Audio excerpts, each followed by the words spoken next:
नमस्कार। आप देख रहे हैं न्यूज इंडिया का सोशल मीडिया प्लेटफॉर्म और आपके साथ मैं हूं चारुल शर्मा। हमारे साथ आज मिश्रा जी मौजूद हैं। मिश्रा जी, एक बात बताइए, आज हम जिस तरह से देख रहे हैं कि बनारस में जिस तरह से प्रधानमंत्री मोदी नामांकन के साथ साथ शक्ति प्रदर्शन कर रहे हैं, इसे और अगर हम इसकी इम्पैक्ट की बात कर ले तो कैसा इम्पैक्ट इसका रहने वाला है, और खासकर प्रचार बनारस में पूरा कैबिनेट वहां पर मौजूद। देखिए, बनारस या काशी एक ऐसी जगह है, अगर पौराणिक काल से देखें तो पहला एक तो ये शब्द की शक्ति प्रदर्शन करना ये मेरे ख्याल से उचित नहीं है, बल्कि श्रद्धा और सेवा का प्रदर्शन वहां पे हो रहा है। जो मोदी जी कर रहे हैं वो शक्ति प्रदर्शन नहीं है। उनके आप हाव भाव देखिए, श्रद्धा के हाव भाव है, हाथ जोड़े हुए खड़े हैं, करबद्ध खड़े हैं, इवन डिस्ट्रिक्ट मजिस्ट्रेट के सामने भी करबद्ध खड़े हैं, जनता का अभिवादन झुक के कर रहे हैं। और ऐसा इसलिए है कि पौराणिक काल से बनारस की परंपरा रही है। महाराजा हरिश्चंद्र का भी जब शक्ति परीक्षण हुआ, उनकी भक्ति और शक्ति का, तो बनारस पे हुआ। कबीर, तो जितने दिव्य आत्माएं होती हैं, जो राष्ट्र प्रेमी होते हैं, बनारस उनके लिए एक नेचुरल धरती है। ये सौभाग्य है उन कैंडिडेट का जो बनारस से चुनाव लड़ते हैं, चुनाव हारे या जीते, लेकिन जो लोग काशी में हैं, जो चुनाव लड़ रहे हैं, ये उनका सौभाग्य है। प्रधानमंत्री जी ने जो ये पर्चा अपना नामांकन किया, ये जो उत्सव है, इसके कई मायने हैं। एक तो चलिए एक फॉर्मेलिटी है इलेक्शन के लिए, वो तो करना ही है, कंपल्सन है।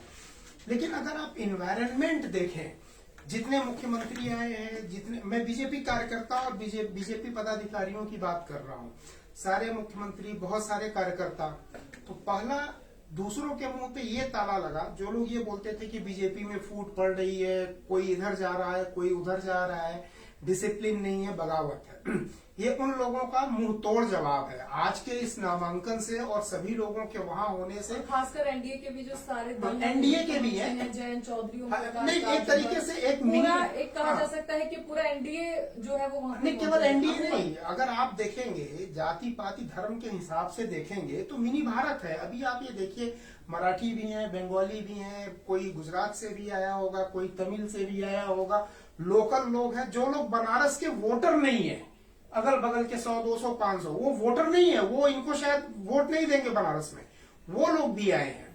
तो ये एक बहुत बड़ा मैसेज है कि कोई इनडिसिप्लिन नहीं है बीजेपी में, आरएसएस में। मतांतर तो होते ही रहते हैं, क्योंकि भारत की परंपरा रही है कि एक परिवार में, एक धर्म में, एक समाज में, एक संप्रदाय में प्रश्न पूछना, मतांतर होना, इसका हमेशा स्वागत किया जाता है। तो उसको इतने गलत तरीके से प्रेजेंट नहीं करना चाहिए। तो ये बोला जा सकता है कि बीजेपी में प्रधानमंत्री जो है वो अभी भी सबके चहेते हैं, अपने पार्टी के और पार्टी के बाहर के भी।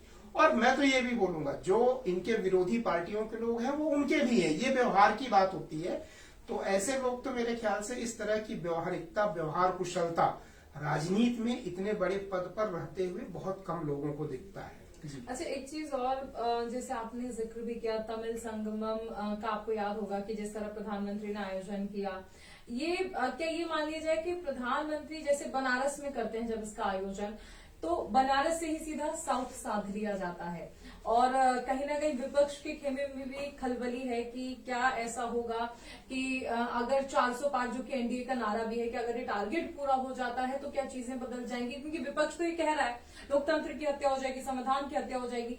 इन सब आरोपों के इतर एक बात और अरविंद केजरीवाल जी कह रहे हैं कि तो 75 साल के हो जाएंगे अगले साल, उसके बाद प्रधानमंत्री जो है वो बदल दिए जाएंगे। वोट दरअसल अमित शाह के लिए मांग रहे हैं, फिर मोदी की गारंटी कर दिया। हाँ, देखिए, जो आपने बोला कि बनारस से ही साउथ इंडिया को साथ लेते हैं, तो ये बहुत कम लोगों को पता है। मैं पौराणिक काल की बात बताता हूँ। आप अगर तमिलनाडु में जाएं तो महर्षि अगस्त का वहाँ बहुत बड़ा रोल है। जगह जगह अगस्त ज्योतिष केंद्र, ये सारी चीजें खुली हैं। जो द्रविडियन कल्चर है तमिलनाडु का, जो टोटल डेवलपमेंट हुआ है वो उन्हीं के थ्रू हुआ है। अब कैसे हुआ है मैं आपको बताता हूँ। ये रहने वाले थे बनारस के, अपनी शुरुआती उम्र 19 साल तक बनारस में थे, फिर देवताओं के आदेश पे ये जो है दक्षिण भारत चले गए। देवताओं ने ये बोला कि वहां सेवा की ज्यादा जरूरत है, विज्ञान, ज्ञान, विज्ञान, इन सब चीजों की ज्यादा जरूरत है।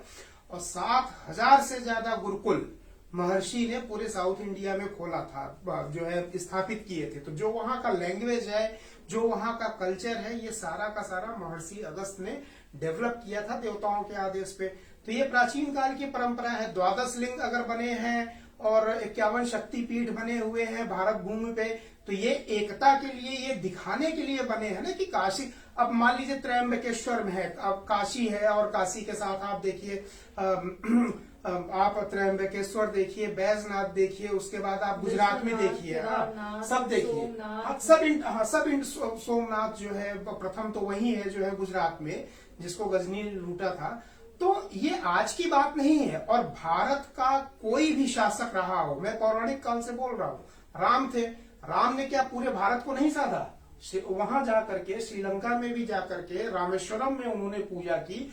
और साउथ इंडिया के जितने महाबली थे, धर्म योद्धा, हनुमान जी, ये सब तो साउथ इंडिया के ही थे ना, सुग्रीव, बाली वगैरह, तो सबको साधा। तो काशी तो भूमि ही ऐसी है, केंद्र ऐसा है कि काशी के साधने से ही सब कुछ सध जाता है, मोक्ष सध जाता है। ये तो चुनाव है, एक जीवन की प्रक्रिया है, राजनीतिक जीवन की प्रक्रिया है। आपका दूसरा सवाल जो है केजरीवाल बोल रहे हैं कि भाई अब तो मोदी जी 75 साल के हो गए हैं, तो कहीं न कहीं बैक ऑफ द माइंड में ये है ना विपक्ष के कि कोई भी बहाना मिले छुटकारा पाइए मोदी जी से। अब क्यों छुटकारा पाइए? क्योंकि जिस हिसाब से, लेकिन ये तो बीजेपी का ही था कि 75 के बाद रिटायर हो जाएंगे। नहीं, देखिए ऐसा मैं रूल की अगर बात है, जब तक किसी चीज की उपयोगिता है, जब तक दम है, मैं बोलता हूँ कि अगर कोई अच्छा काम कर रहा है और जनता चाह रही है, ऐसा कोई वो एक आदमी, एक व्यक्तित्व, एक नेता, एक समाज सेवक, मैं मोदी की बात नहीं कर रहा हूँ, एक संत, कबीरदास क्या जब बहुत बुढ़े हो गए थे तो रिटायर हो गए थे क्या? तब भी उनके काम जारी थे। आप तुलसीदास को देखिए, आप गुरु नानक को देखिए, जितने भी है ऐसे लोग जो भारत के हित के लिए काम करते हैं, ना वो कभी टायर्ड होते हैं, ना वो रिटायर्ड होते हैं। इसका सबसे बड़ा उदाहरण, महाभारत में शरशैया पे भीष्म पितामह पड़े हुए थे, लेकिन जब तक उनका प्रयोजन नहीं पूरा हुआ तब तक ना वो टायर्ड हुए, ना रिटायर्ड हुए, ना उनको मृत्यु आई। तो यहाँ पे कोई टायर्ड, और मैं आपके लिए भी बोलता हूँ, कोई टायर्डनेस नहीं, कोई रिटायर की डेट नहीं, कोई एक्सपायरी की डेट नहीं। अगर आप मानव कल्याण के लिए, देश के कल्याण के लिए काम करते हैं, प्रत्यक्ष अप्रत्यक्ष तरीके में जैसे हो सके और जब तक कर सकते हैं, अंतिम सांस तक, हमारे यहाँ हर चीज बोला जाता है, अंतिम सांस तक हम लड़ेंगे, अंतिम सांस तक हम सेवा करेंगे। इवन बात पक्ष विपक्ष की नहीं है, इंदिरा गांधी ने बोला था कि अंतिम सांस तक मेरे खून का एक एक कतरा इस देश के काम आएगा। तो ये टायर्ड रिटायर्ड 75 साल के हो जाएंगे, 20 साल के हो गए, मैं बोल रहा हूँ आप 25 साल का लड़का बैठाइए, अगर उतना प्रोडक्टिव हो, उतने इस तरीके से डिसीजंस ले सके, तो उनका भी स्वागत है। तो कोई टायर्ड रिटायर्ड और इन सब चीजें, ये केवल एक मनोभाव है कि किसी भी तरीके से हमें छुटकारा मिले, क्योंकि जीना मुश्किल हो रहा है, उतना खुल के भ्रष्टाचार करने की इजाजत नहीं है। तो सारे नेता कोई न कोई बहाना दे करके एक साइकोलॉजिकल प्रेशर जो है देना चाहते हैं। अच्छा, 400 पार का ये जो लक्ष्य लेकर चल रहा है एनडीए, इस पर विपक्ष तो ये भी कह रहा है कि 200 भी पार नहीं कर पाएगी मोदी सरकार। आपको क्या लगता है कहां तक पहुंचेगा ये? हाँ, देखिए अगर पक्ष विपक्ष के नेता और पत्रकार, इनकी अगर हम बात करें तो इन सब ने मिलके ऐसा माहौल क्रिएट किया हुआ है कि अब की बार रिजल्ट क्या होगा इस चीज को जनता गेस नहीं कर पा रही, कोई भी गेस नहीं कर पा रहा है। लेकिन अगर तर्क के आधार पे देखेंगे ना तो रिजल्ट एकदम पानी की तरह साफ है, दूध का दूध और पानी का पानी। देखिए सबसे पहले हम आते हैं कि 400 पार होगा, मेरा ये मानना है। कैसे होगा? जयंत चौधरी ने भी कहा कि आज बनारस में देखकर लगता है कि 400 का आंकड़ा भी छोटा ना रह जाए। नहीं, हम जयंत चौधरी की हम बात ही नहीं कर रहे हैं। हम दो तरीके से टॉप अप और बॉटम अप से इस चीज की एनालिसिस करेंगे। मान लीजिए नेचुरल वे में 400 पार हो गया, तब तो कोई बात ही नहीं है, जब जिस दिन काउंटिंग होगी। मैं वर्स्ट केस सिनेरियो की एनालिसिस करता हूँ। बीजेपी की मिनिमम कितनी सीट आएगी? पक्ष विपक्ष के सारे पत्रकार नेता ये तो मानते हैं कि 250 सीट आ जाएगी लगभग, इतना सब लोगों ने रिपोर्ट दी, ये किया, उनके डिबेट में भी देख रहा हूँ। अगर 250 सीट आई तो संविधान के हिसाब से सिंगल लार्जेस्ट पार्टी तो बीजेपी ही होगी ना, इस पे किसी का कोई जो है दो मत नहीं है, दो राय नहीं है। सिंगल लार्जेस्ट पार्टी तो सरकार बनाने का निमंत्रण किसको मिलेगा? बीजेपी को मिलेगा। संविधान के हिसाब से कोई जबरदस्ती नहीं है, 14 दिन 15 दिन का टाइम मिलेगा, उसमें इनको 25, 30, 50 जो भी लेना होगा वो समर्थन जुटा लेंगे, पहली चीज। दूसरी चीज, केवल एक खबर फैल जाए कि बीजेपी जो है सबसे बड़ी पार्टी, मैं बहुमत की भी बात नहीं कर रहा हूं, सबसे बड़ी पार्टी बन के उभर रही है। आप देखेंगे विपक्षी दलों से जो चुनाव जीते हैं ना, बिना शर्त समर्थन, उधर से रिजाइन दिया और इधर आके 10 रुपए की पर्ची लेके बीजेपी ज्वाइन करना शुरू कर देंगे।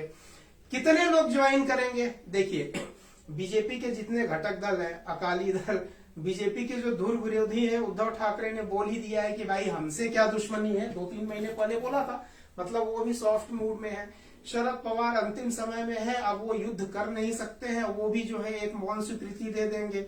उड़ीसा से मिल जाएगा, साउथ से मिल जाएगा। जो बीजेपी कम से कम अगर गेन करे तो कहां कहां से इनको जो है समर्थन मिल सकता है। और ममता दीदी का भी भरोसा नहीं है, चादर उधर तो उन्होंने दिया ही है अपने भाई नरेंद्र मोदी जी को। अब की बार अगर कुछ ऐसा हुआ तो अपना समर्थन भी दे देंगी, उसमें कोई दिक्कत नहीं है। तो अगर आप सब मिला के देखेंगे तो 2 कंक्लूजन श्योर है, रेस्ट एश्योर्ड रहिए, सरकार बीजेपी की बनेगी। उसके पीछे रीजन है कि सबसे बड़ी लार्जेस्ट पार्टी बीजेपी ही बनेगी। उसके बाद की जो प्रक्रिया होगी, इनके अंदर दक्षता है और बहुत सारे लोग अपना समर्थन देंगे। दूसरी चीज, अगर आपका वोटिंग के हिसाब से भी अगर देखा जाए तो इनकी दक्षता को देखते हुए बेयर मिनिमम ये मान के चलिए कि जो गवर्नमेंट बनाना है 272 का जो लक्ष्य है वो, या उसके आसपास कुछ सीटें, तो ये मतलब 272 है तो 280, 300 इतना ये मेंटेन कर लेंगे। मैं बेयर मिनिमम की बात कर रहा हूं क्योंकि इनके पास सिस्टम है, इनके अंदर दक्षता है अभी भी, इन कंपेरिजन ऑफ अदर, जहां पे कि वर्कर भी नहीं मिल रहे हैं,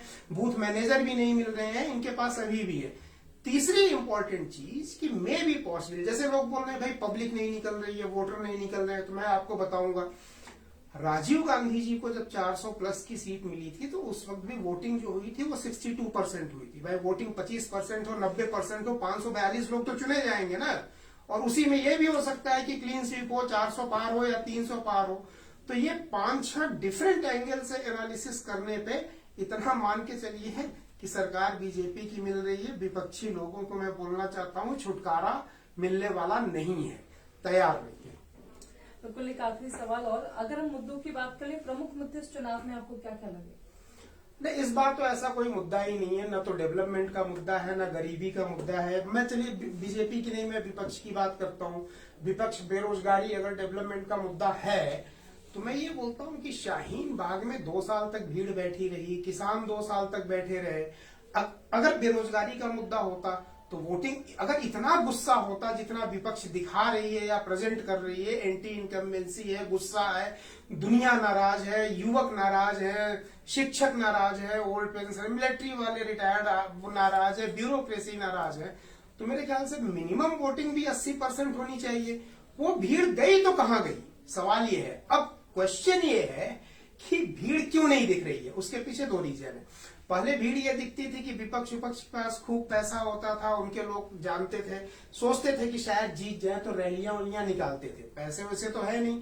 विपक्ष के जो कार्यकर्ता है, जो पदाधिकारी है, उनको भी बैक ऑफ द माइंड, लगातार आप हार रहे हो, 2 साल 10 साल से लगातार हार रहे हो, तो उनको लगने लगता है कि भाई अब मेहनत करें, जीते हारें क्या हो, कोई भरोसा नहीं, तो वो भी ठंडे हैं। विपक्ष मान चुका है कि कहीं ना कहीं सरकार तो मोदी की ही आनी है और इसीलिए बहुत ज्यादा बड़े लेवल पर वो लोग मुद्दे नहीं उठा रहे हैं, ऐसा कुछ नहीं। विपक्ष ने तो मुद्दे उठाने की बड़ी कोशिश की, नहीं, लेकिन फिर वही विपक्षी नेता पाकिस्तान के गुण गाते नजर आए तो ये तो नेगेटिव पब्लिसिटी में भी चला जाएगा। नहीं, वो एक्चुअली क्या होता है ना कि चोरी छोड़ सकता है, हेरा फेरी नहीं छोड़ सकता है।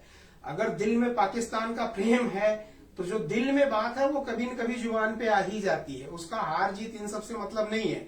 ऐसे कई लोग जो पाकिस्तान की चर्चा कर देते हैं कि हमें जिताओ या पाकिस्तान के साथ बात करनी चाहिए, ये उनके दिल का आंतरिक प्रेम है पाकिस्तान। और एक भारतीय जो होता है, जो भारतीय है, वो आज की डेट में पाकिस्तान से अब समझौता करने के लिए तैयार नहीं है, एक भारतीय नागरिक।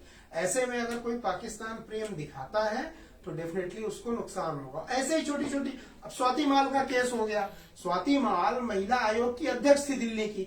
अब केजरीवाल या विपक्ष के लोग किस मुंह से बोलेंगे जो है महिला सुरक्षा की बात या महिलाओं के सम्मान की बात, किस मुंह से बोलेंगे?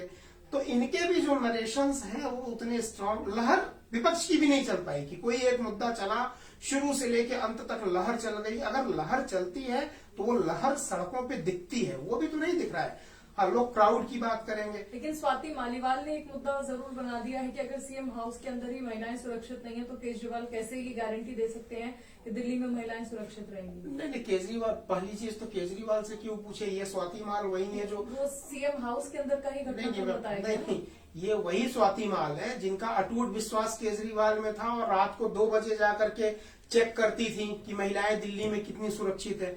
और ये बात सही है कि अगर आप ये देखें कि सीएम हाउस के अंदर ये ठीक ऐसे ही केस कोलकाता में हुआ था, बंगाल में, तो वहां के राज्यपाल ने बोला था कि जिन महिलाओं को जो असुरक्षित महसूस करती हैं वो राजभवन में आके रहे।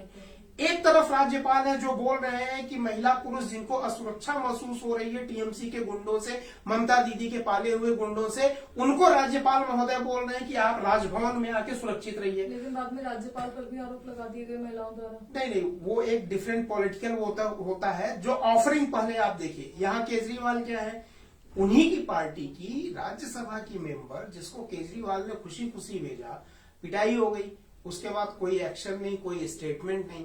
अब क्या मिली भगत है, क्या खिचड़ी है, ये पता नहीं है, लेकिन अगर स्वाति माल ने ये स्टेटमेंट दिया है तो डेफिनेटली ये गंभीर विषय है। जी चलिए, तो यकीनन देखिए मुद्दे तो कई सारे, इसका मतलब विपक्ष उठाने की जो कोशिश कर रहा है, लेकिन बीजेपी जिस तरह से मुद्दे उठा पा रही है शायद विपक्ष उतने स्ट्रांग तरीके से उनकी आवाज नहीं बन पा रहा है। लेकिन अब नतीजे किसके पक्ष में जाएंगे ये जनता तय करेगी और 4 जून पर आप देखेंगे कि आखिर जनता ने किस पार्टी को आशीर्वाद दिया है, सत्ता की चाबी किसे दी है। बहुत शुक्रिया AK मिश्रा जी हमारे साथ जुड़ने के लिए। तो हमारे साथ फिलहाल सोशल मीडिया लाइव में इतना ही। आप बने रहिए न्यूज़ इंडिया के साथ।